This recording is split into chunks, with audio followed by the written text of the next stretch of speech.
Bonjour chers téléspectateurs, bienvenue à votre émission de télévision scolaire consacrée à la lecture pour tous. Permettez-moi d'abord de rendre grâce à Dieu qui, de par sa clémence et sa miséricorde, nous a permis de nous retrouver encore une fois sur ce plateau pour accompagner les élèves en cette période de crise scolaire due à la pandémie du Covid-19. Je salue au passage toutes les autorités administratives, coutumières et religieuses, mais également les autorités scolaires, à la tête l'inspecteur d'académie, l'inspecteur de l'éducation et de la formation et l'ensemble de ses collaborateurs.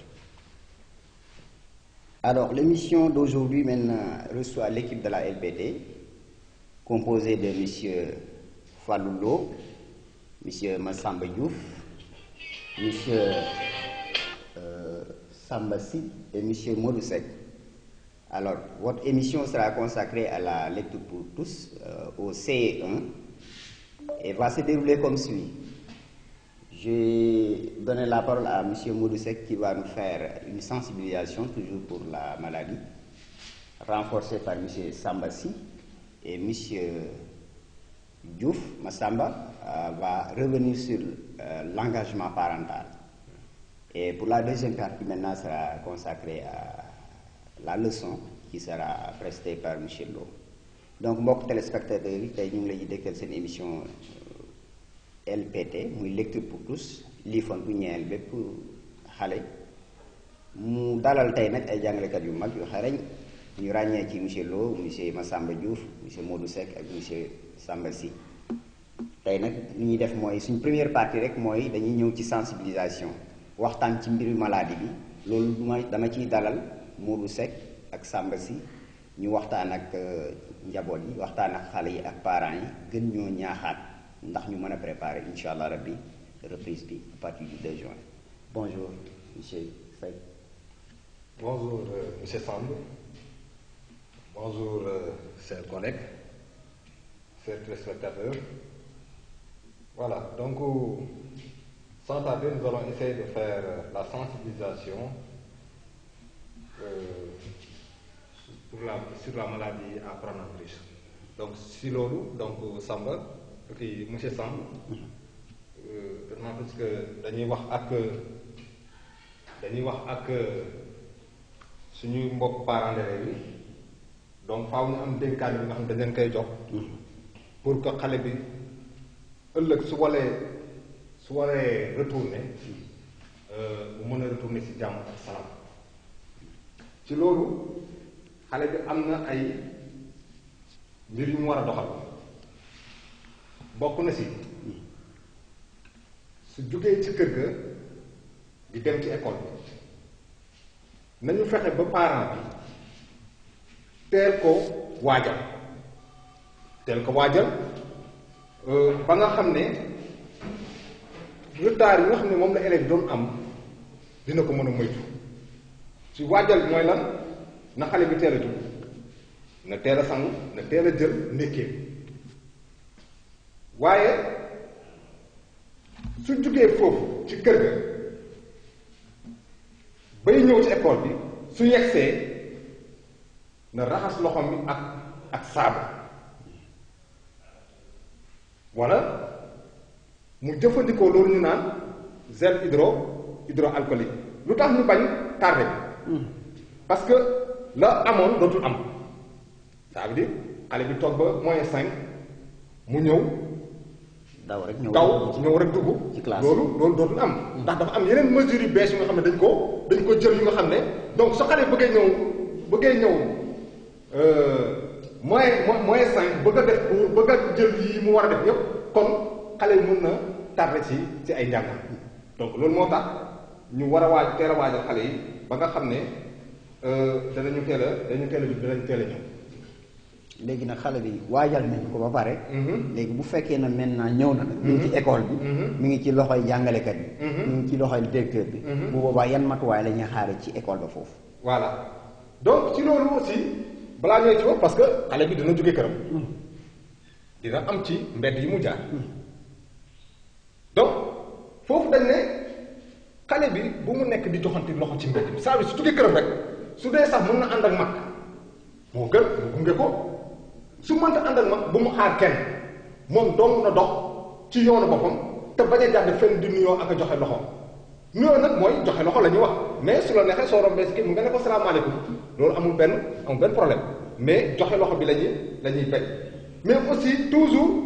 ñu jéem a même su dee dafa ànd ak ay moromam mais dañu respecter distanciation ça veut dire espace bi ngeen wax ne nañ ko soriwante nañ ko soriwante donc loolu aussi am na ci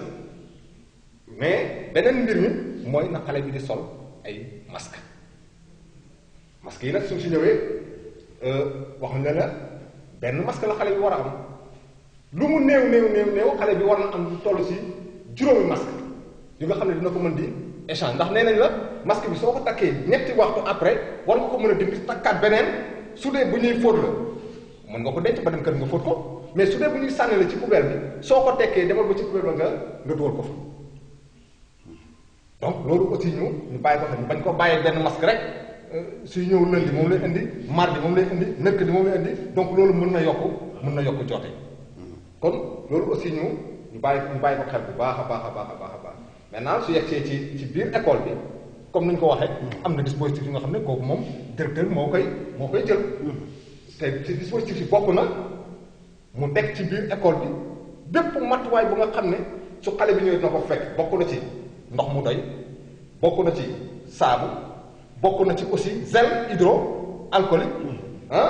donc mais aussi ak surveillance donc loolu lépp aussi te surveillance bi weesul ça veut dire su xale bi ñëwee na dem directement ci biir classe bi amatul jaar ci cours école beeg yooyu noonu taxaw déedéet na dem directement ci biir classe bi te su duggee ci biir classe bi bu muy toog distance ak moromam na koo dandee 1m50 ndax dañ doon wax sax distanciation bi c'est 1m mais na ko dandee 1m50 ensuite su récréation yi jotee ñu moytu xale yi di dajaloo xam naa nag foofu moom chef d'établissement yi ñooy seet ndax dinañ def récréation wala duñ ko def waaye daal bés bu amee moom nañu moytu xale yi di dajaloo donc pour bañ a guddal ma jox si mu am lu mu ci yokku. merci beaucoup monsieur Seck yaakaar naa li nga wax leer na te parents yi déglu nañ la du ma def rek lu may nuyu monsieur Sy di ko wax rek su fekkee am na tuuti lu mu ci mën a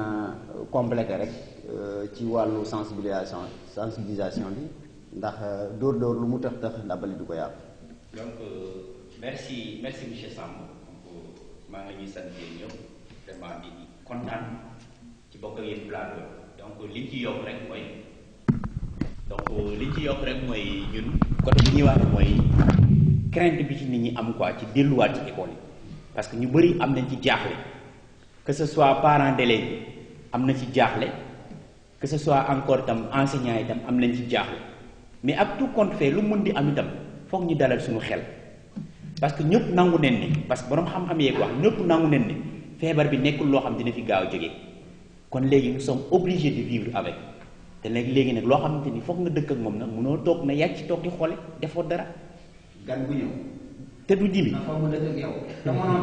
te mënoo toxu. kon tu es obligé nga créer situation boo xam da ngeen ko mën a dund ay yéen. parent bi naka ngay dalalee xelam liñ fi Modou Seck wax yëpp na ko respecté avant que xale bi di génn na ko ñaax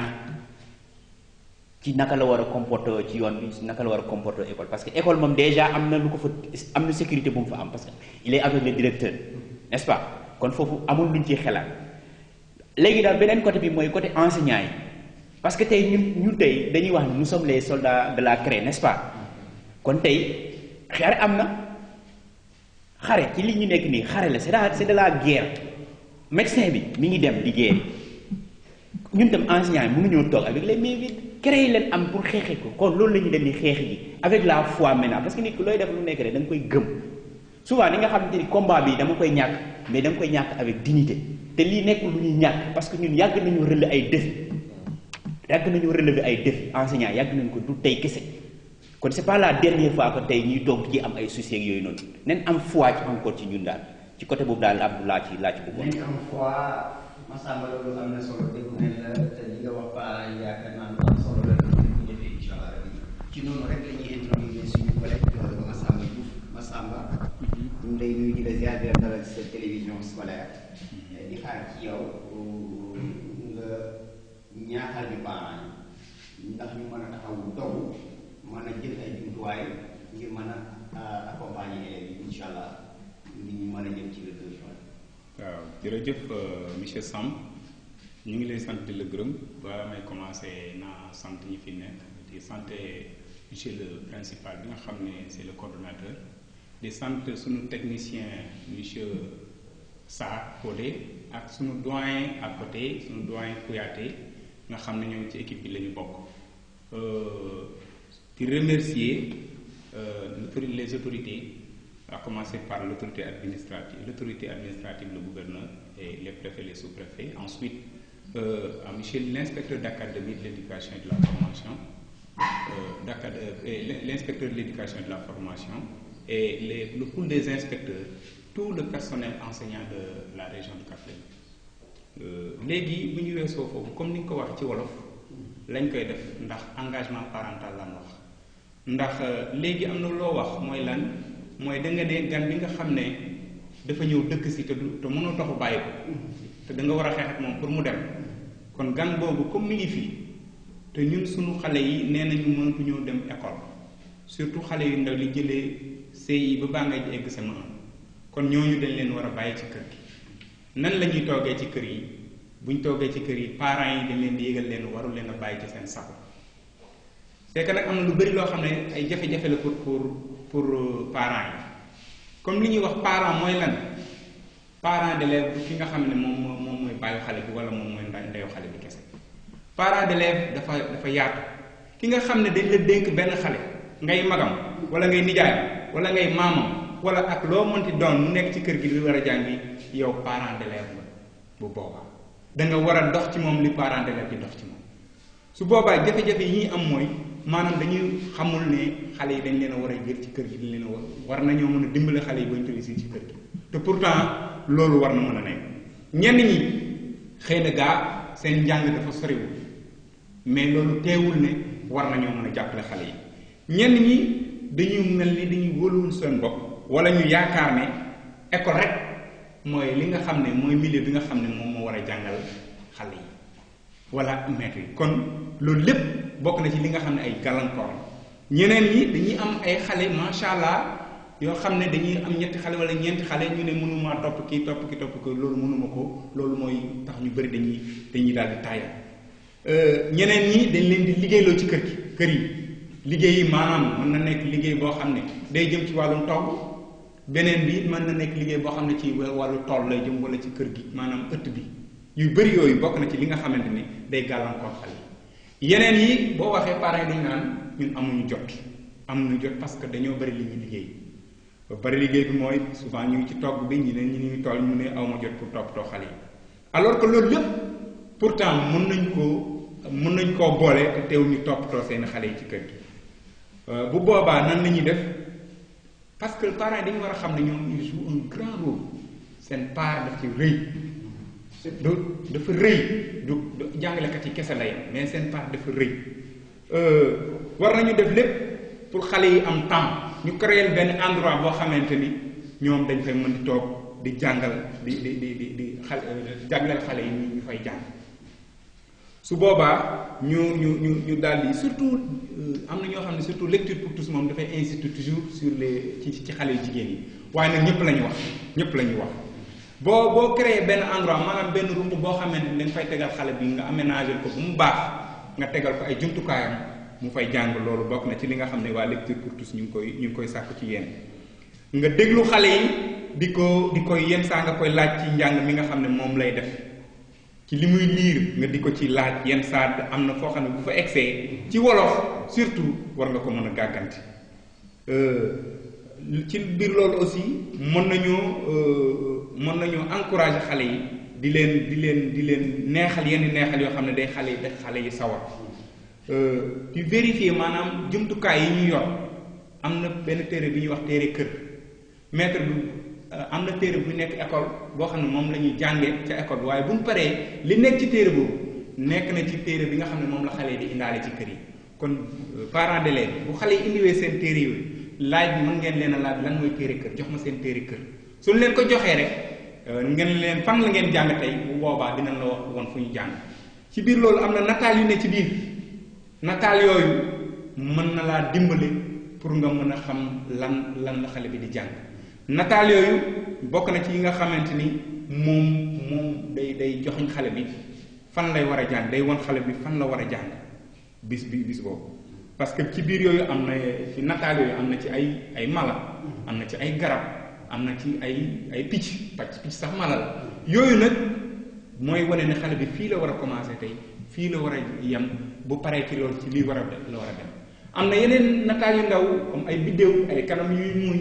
ay ñetti koñ ay weer yooyu yëpp mi ngi ci biir yoo xamante ni day dimbale xale bi pour ngeen mën a xam fi ñuy yem au lieu que ñuy def ay numéro yi di poser problème léegi waa lecture pour tous comme wolof la nataal yooyu la ñu wax ne moom la ñu indil xale yi pour ñu topp mën a topp seen njàng ci kër ga ci biir loolu bu xale bi di jàng dafa war a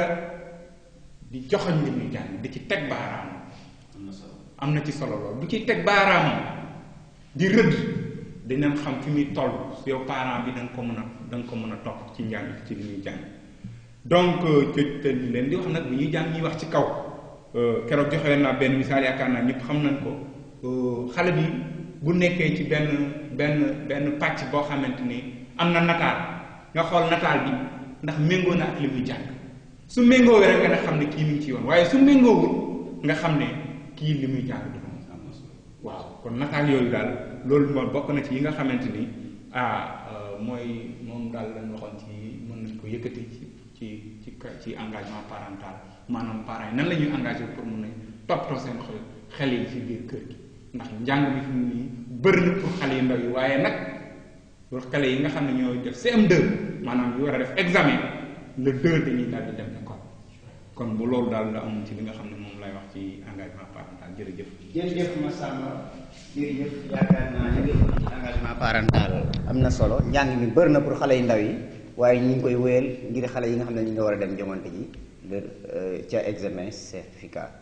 donc nag ci loolu rek la ñuy jaare dugg suñu ñaareelu partie émission bi nga xamante ne dañuy dalal suñu naataango Fallou Lo mu indil ñu tuuti ci partie théorie ensuite nag ñëwoon ñu ci prestation leçon bi di leen wax fàttali rek ne leen leçon tay bi nag ñu ngi ko jagleel classe bi ñuy wax C1 classe bi ñuy wax C1 lañ ko jagleel monsieur Lo bonjour. Voilà. Bonjour, monsieur Samb.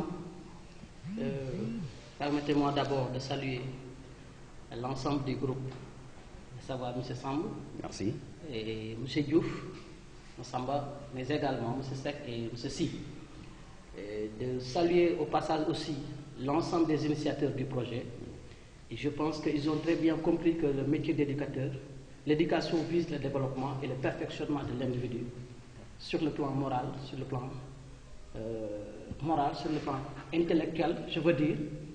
Et je pense que ces savoirs-là ont été utilisés par les coordinateurs, ça veut dire le savoir-faire et le savoir-être, pour au finish mettre sur place ce projet et permettre d'accompagner aussi les enfants. Et je pense que c'est important. Et je pense que ce sont les mêmes procédés que les gens vont utiliser encore pour être sur le terrain et continuer les enseignements apprentissages. C'est sûr. Je pense qu'il n'y a que ça. Et juste, je vais travailler aujourd'hui sur ce qu'on appelle la lecture pour tous. Et vous n'êtes pas sans savoir que l'approche lecture pour tous au C1, il s'agit de lire des textes d'une manière fluide et de les comprendre à partir d'une exploitation. Le C1 est une classe d'approfondissement des mécanismes de la lecture fluide et de la compréhension des textes acquis au CP. Les enseignements se fondent sur le développement de 9 stratégies qui permettront à l'élève d'installer les compétences requises en matière de lecture dans le but de devenir un lecteur performant, comme Samba. Puisqu'il s'agit de la langue que les enfants comprennent et parlent, l'enseignement des mécanismes de fluidité et de compréhension reste la principale préoccupation Maintenant, sur les principes composantes de l'apprentissage de la lecture au C1, il y a le vocabulaire, la fluidité, mais également la compréhension. Et dans le cadre du programme Lecture pour tous, l'accent est mis au C1 sur le vocabulaire,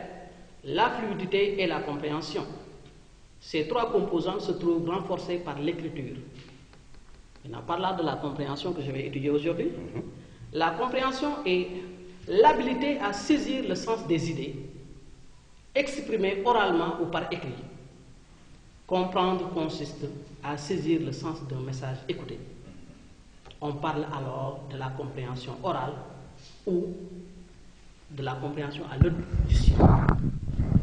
Ou d'un texte écrit, on parle de la compréhension écrite. Maintenant, comme objectifs principaux à l'enseignement de la compréhension, il s'agit de doter les élèves de stratégies et de procédures efficaces leur permettant de saisir le sens d'un texte oral ou écrit de type narratif, descriptif ou injonctif. Maintenant, ces connaissances sont portées à 9 principales stratégies. La première, apprendre à visualiser, apprendre à prédire, répondre à des questions explicites, répondre à des questions implicites, tirer des conclusions, identifier les personnages principaux et la situation, identifier la grammaire de l'histoire et raccourcir un paragraphe, résumer un texte. Et voilà les différentes composantes. Maintenant, sur ce, moi je vais m'intéresser aujourd'hui à apprendre à prédire. Donc, ma leçon d'aujourd'hui va s'intéresser à la compréhension écrite, ici au niveau de ce qu'on appelle prédire, apprendre à prédire, M. Samb. Merci beaucoup, M. Lo. Merci beaucoup quand même. Je pense que vous avez encore rafraîchi la mémoire en tant qu'enseignant sur les principes qui sous-tendent l'enseignement de la lecture pour tous au CE1. Vous avez tantôt parlé des composantes, que au CE1, l'enseignement de la lecture pour tous repose sur 3 composantes, à savoir la fluidité, la compréhension et la fluidité, la compréhension et le vocabulaire. C'est ça. Vous avez également rappelé les 9 stratégies à mener. Et parmi ces 9 stratégies, votre leçon d'aujourd'hui va se focaliser sur apprendre à prédire. Donc merci, ñu ngi lay jaajëfal. Yaakaar naa en tant qu'enseignant tey ku tëddoon di nelaw sax bu la déggee dina mën a defaraat ay jaajam ndax mën a waajalaat boppam bu baax a baax. Donc lu ñu def rek lu may donc may ko le temps mu def une prestation. Chers parents, ñu ngi leen wax ngeen waajal xale yi ñu mën a ànd ak monsieur Lo mu defal ñu leçon bi ñu ànd ak moom. Merci beaucoup. Merci également chers élèves. Voilà, asalaamaaleykum ndongo yi. Naka ngeen def waay? Nañ ci jàmm baax a baax. Waaw, bu ngeen yegg si raxas ngeen seen loxo. Ah? Fi ngeen toog ci kër yi foog naa yéen a ngeek topp digle yi nga xam ne waa kër docteur ñu ngi koy def, ñu ngi koy digle. Maanaam ci kër gi ngeen ay joxante distance, mayante ay distance, waaye wàññi nuyoo bi bàyyi sax la ñuy wax ah. Je pense que di takk masque aussi am na solo ndax feebar bi nga xam ne mooy coronavirus moo tax. Et tey nag ñëwaat nañu ci seen télévision ngir dégtal leen benn leçon te su suñu langue kàllaama réew lay doon. Et que tey la ñuy waxtaanee xale yi muy nekk waxtaan ci naka ngay boo liiree ab xët ba pare naka ngay waxee la ca war a mën a topp maanaam naka ngay gisaanee li ci war a topp ma naka ngay waxee lan moo ci war a topp te loolu am solo boo xam ne dina tax ëllëg saa booy liir rek nga mën a njortu ne man de lii laa njortu ne moo ci war a topp comme ni ngeen koy defee seen télé yi bi ngeen seetaanee benn épisode bu jeexee ñu ne épisode bii ñëw de lii moo war a xew donc c'est anticiper mooy addu ci li nga xam ne ñëwagul kon ci tey loolu ci la ñuy jàng foog naa Abdou leer na de jërë ngeen jëf léegi pour ñu def ko nag da ngeen may déglu damay liir xët bi nga xam ne jàngoon nañ ko ba pare jàngoon nañu ko waaye dama koy liir ngeen dégg ci suba su ma ko nafaree di lifantoo di ngeen tax yéen tamit ngeen bàyyi seen xel sekk damay liifantu mais su ma liifantoo nga jéem a bàyyi sa xel yéen ñëpp ngeen bàyyi seen xel ndax su ma paree kat am na laaj yu may laaj waaye itam su ma paree dinaa leen laaj lan moo ci waroon a topp kon est-ce que ku bàyyiwul sa xel di nga ko mën Abdou kon d'accord nga ni il faut ñu bàyyi suñu xel jërë ngeen jëf mais non histoire bii nag histoire bu neex la histoire bu neex la histoire mooy xeetu léeb la bu neex waaw léegi nag su ma ko waxee da ngay déglu après yéen ngeen ma laajte ngeen tontu après ngeen wax ma lu ci waroon a topp dégg ngeen bu baax voilà bi ngeen dégloo ma liir su ngeen dégloo ma liir yarkat bu mag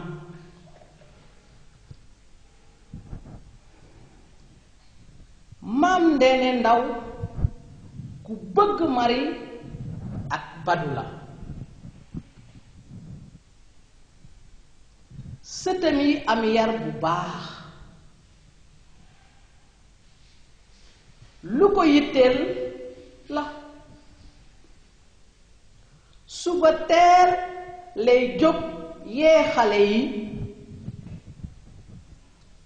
bu xale yi dee sangu dafay doxantu ba ca bitig ba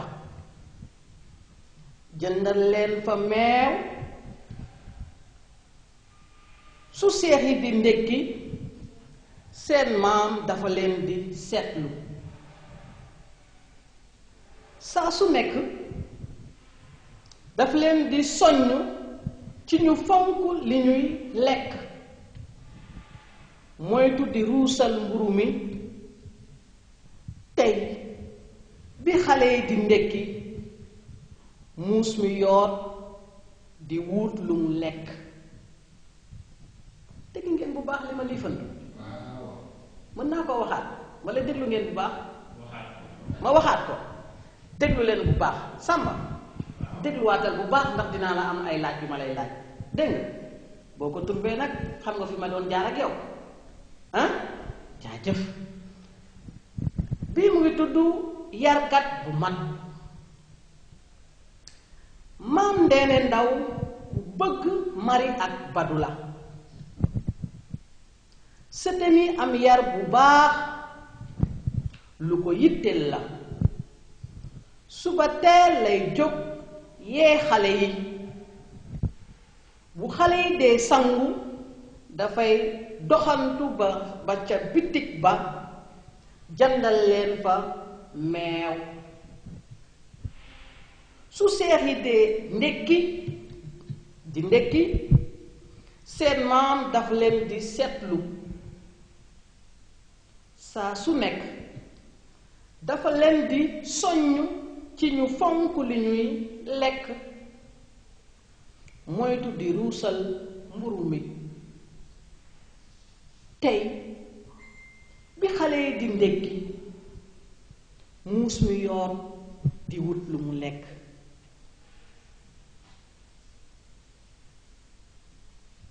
dégg ngeen bu baax balaa ñuy def nag suñuy mébét wala suñuy gëstu ci li ci war a topp nee naa leen lu lañ waroon a jàng ngeen wax ma bi ma liifantoo lii ba pare lan moo war a nekk la ci war a topp histoire bi lan moo ci war a topp dégg nga waaye balaa ñuy yegg foofu dafa am ay laaj yu may laaj xool ndax déglu ngeen bu baax li ma doon wax dégg nga voilà lan la maam Ndeene di def su xale yi di ndékki lan la maam Ndeene di def su xale yi di ndékki kan moo ciy tontuwaay bu fekkee déglu ngeen bu baax waaw ndongoli sàmm maam Ndeene su xale yi di ndékki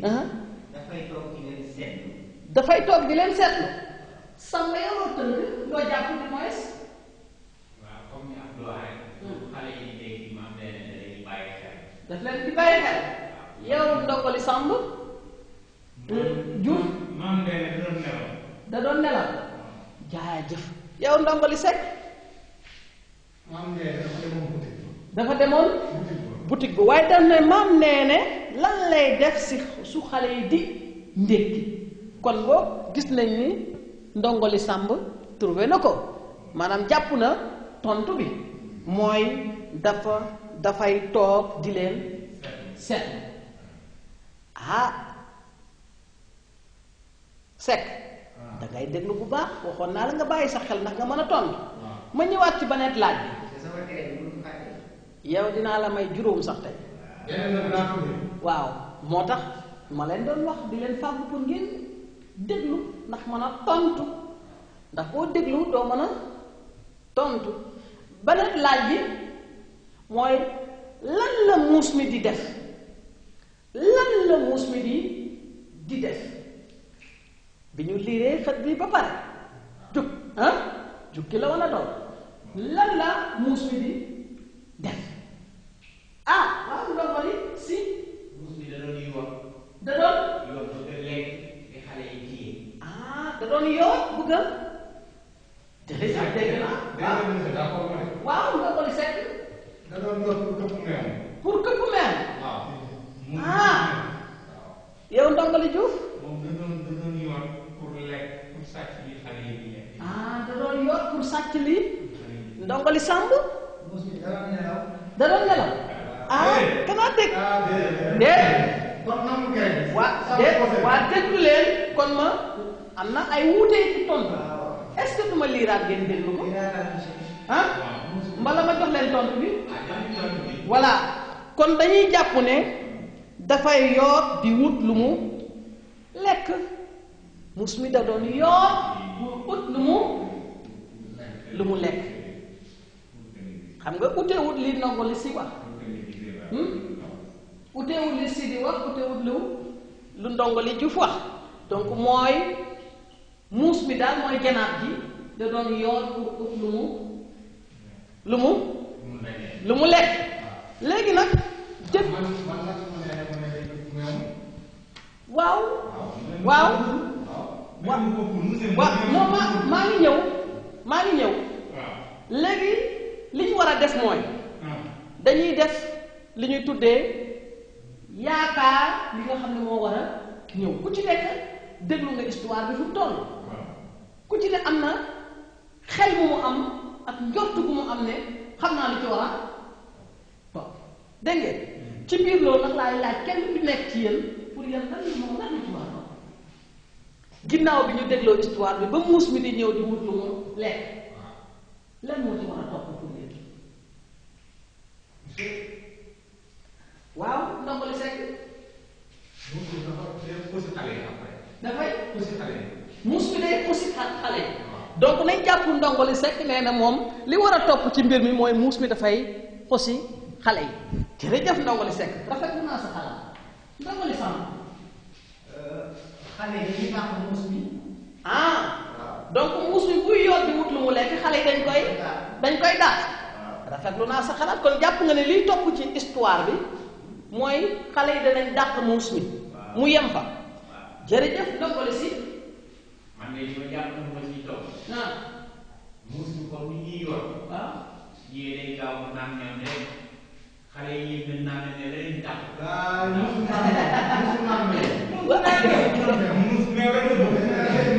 waaw ñu déglu la dañ ko def benn benn rek dañ ko benn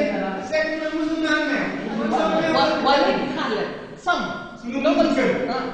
su ma maam bu teg meew mu naan. waaw kay kon yow dañuy jàpp ne kon muus bi day naan meew. di koy naan. xale si yow loolu lay daal. waaw muus bi day naan meew rek xale yi dàq ko mu ndaw. mu daal.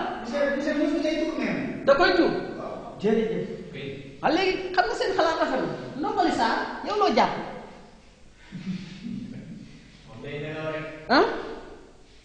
day nelaw ndongoli Sarr kanaa déggoo taarix bi fi wax léegi muus mi di yor ba jublu si xale yi di lekk di ut lu mu lekk pour yow lan moo ciy topp bi nga xamee ne xale yi ñu ngi ndékki muus mi di yor ba ñëw ba egsi si bëgg a ut lu mu lekk lan nga jàpp moom moo ciy topp maam moo koy dàq. maam moo koy dàq moom nee na maama moo koy dàq léegi nag tànnal naa seen xalaat yéen ñu ci bari am naa ko waa léegi xaar leen léegi nag xam nga jafe-jafe am na mooy xalaat yi wutee nañu da nga ne bàyyi ma liir lu topp ci jukki bi ñu xool ndax kat mooy trouvé dégg nga ate déglu leen ma liir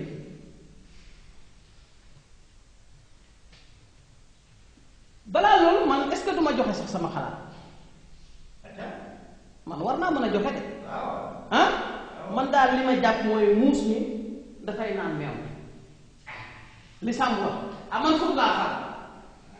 ci li si wax ak sàmm man loolu fa laa far de waxuma ne man sama xalaat boobu laa joxe de yéen da ngeen joxe seen xalaat man damaa joxe sama xalaat xamaguma nag luy ñëw léegi nag bàyyi ma liir li ci topp ci taarix bi di xool lan mooy ñëw dégg ngeen pour loolu am nag il faut ngeen déglu ba xam luy topp ci taarix bi ñu xam kan moo trouvé ak kan moo trouvé wu dégg ngeen ate déglu leen donc naka noonu bi mu ñëwee di wut lu mu lekk moom muus mi jàpp nañ fi ñu yemoon ma continue ba du sànni ko aw dàll ba du sànni ko aw dàll muus mi tëb cëppeelu ci tànku mari filaale kopp ba meew ma tuuru mari daw laqatu ci maamam ba du xaqataay mari ne bërët daqee ji ban maam ndeene siggi xool leen rekk ñu ne tekk taxaw ci lañu dellu si àggale seen ndékki bi ñu noppee maam neene woo leen ca biir néeg ba ngir fàttali leen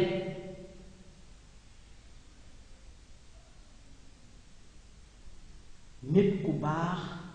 dafay dal te du gaaw a mer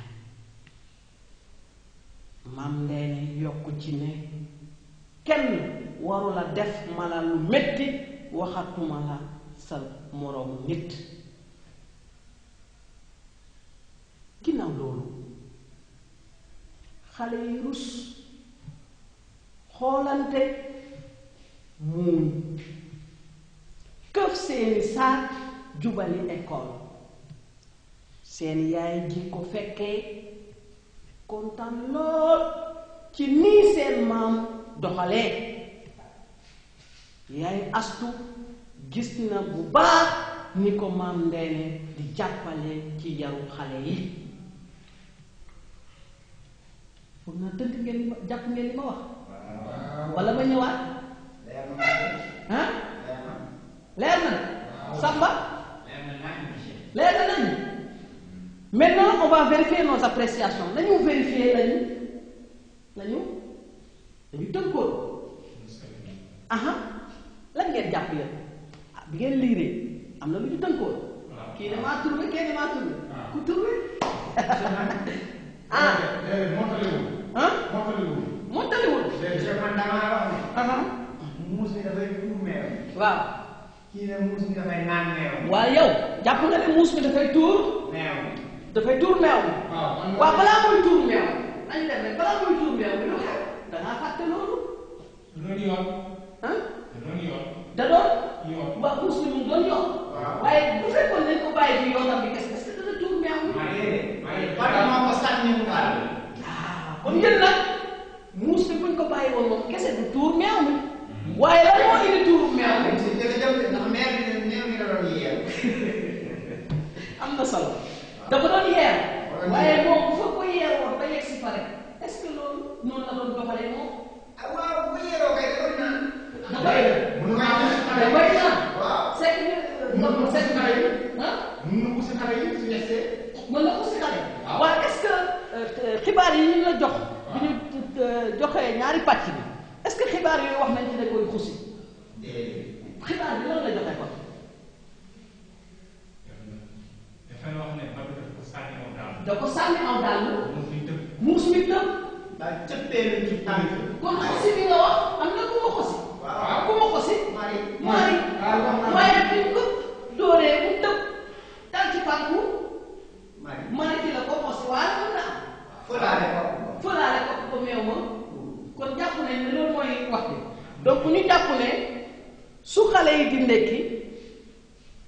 seen maam daf leen di set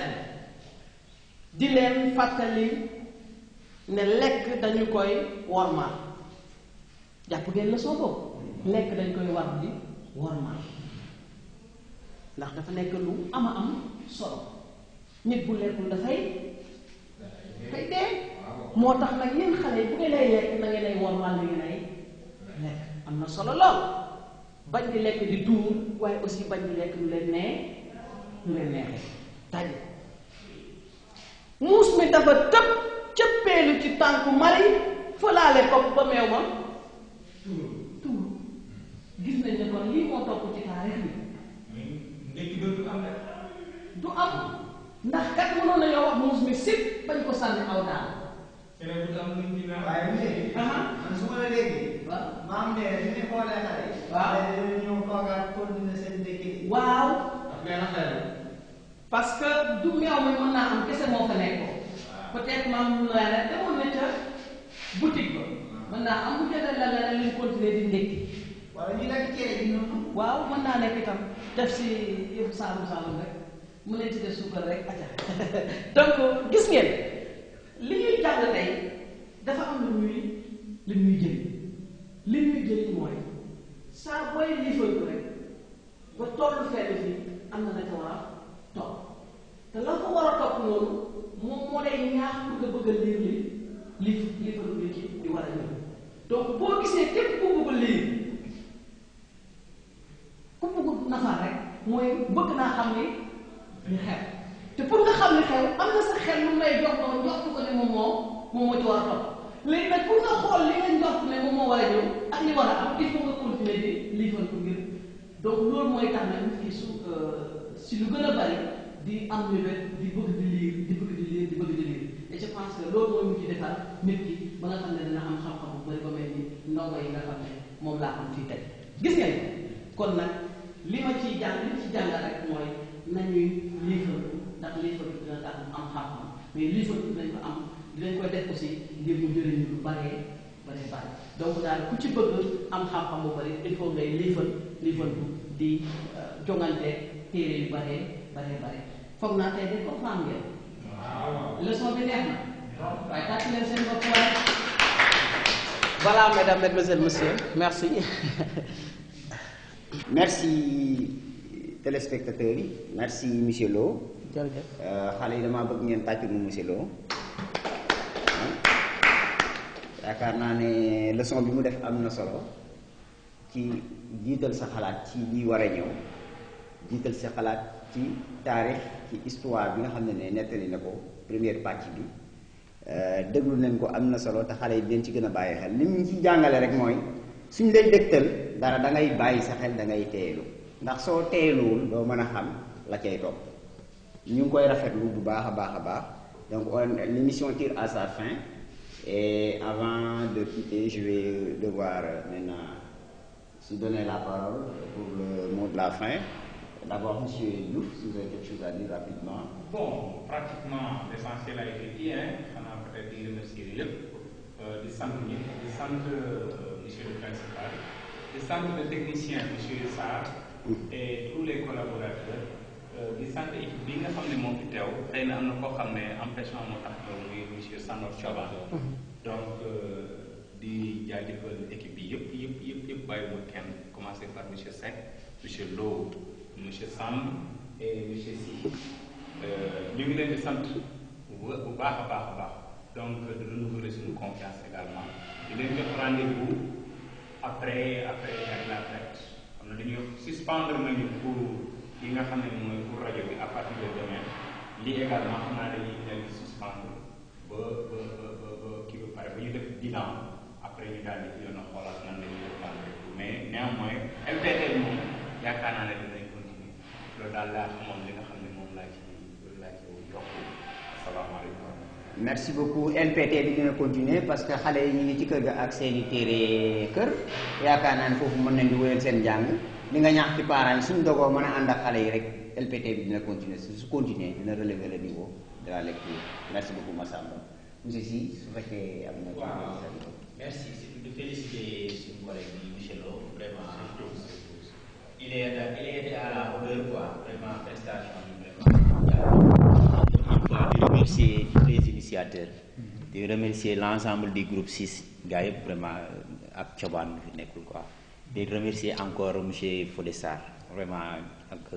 principal Gueye ñi ngi remercier ñëpp daal merci beaucoup. Merci beaucoup monsieur Seck. voilà donc gërëm sant monsieur Lo ci prestation bu rafet bi man daanaka damay jàng parce que pour xamal leen ne dafa guma formation LPT ndax ñun toujours ñu ci 3e étape bi donc wàccaguñu moo tax mais daal lii ma assisté tey neex na ma lool waaw presque wax dëgg yàlla merci beaucoup monsieur Lo merci beaucoup le doyen Diouf principal Gueye merci beaucoup Fodé allez merci beaucoup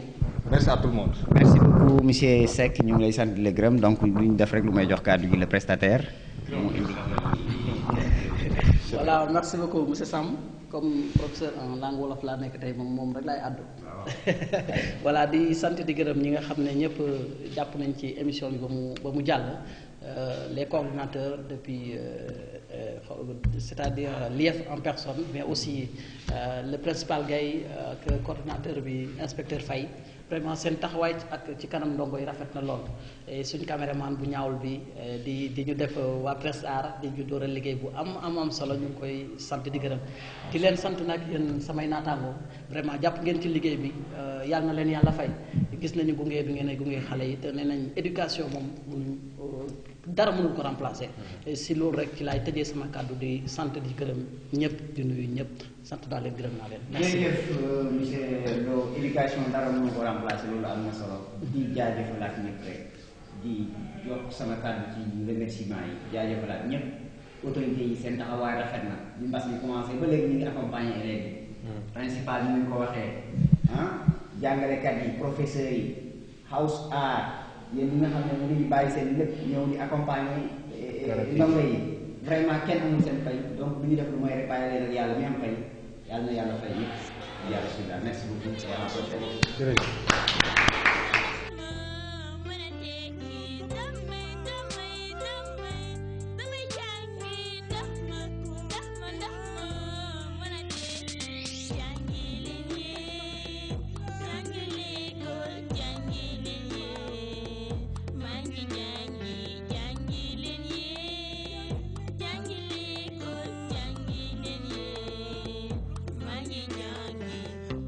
Bye mama jangi, do yon man right talk.